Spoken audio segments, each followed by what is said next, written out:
Il faut donc absolument transmettre.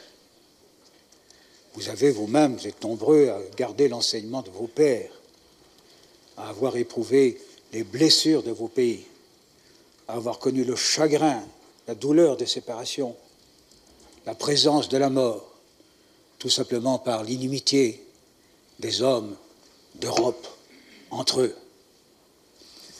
Il faut transmettre, non pas cette haine, mais au contraire, la chance des réconciliations que nous devons, il faut le dire, à ceux qui, dès 1944-1945, eux-mêmes ensanglantés, déchirés dans leur vie personnelle, le plus souvent, ont eu l'audace de concevoir ce que pourrait être un avenir plus radieux, qui serait fondé sur la réconciliation et sur la paix. C'est ce que nous avons fait.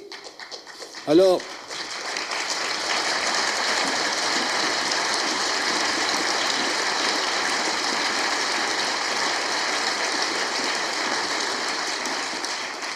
ce n'est pas acquis ma propre conviction comme ça par hasard.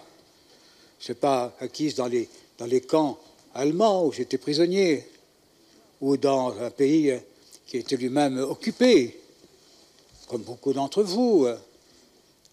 Mais je me souviens que dans une famille où l'on pratiquait des vertus, d'humanité et de bienveillance, tout de même, lorsqu'on parlait des Allemands, on en parlait avec animosité. Et je me suis rendu compte, lorsque j'étais prisonnier de guerre, évadé, c'est-à-dire en état d'évader, en cours d'évasion, j'ai rencontré des Allemands.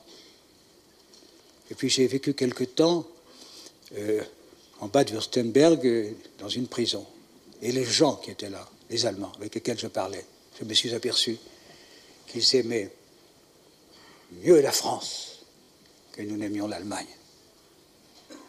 Je dis cela sans vouloir accabler mon pays, qui n'est pas le plus nationaliste, loin de là, mais pour faire comprendre que chacun a vu le monde de l'endroit où il se trouvait. Et ce point de vue était généralement déformant.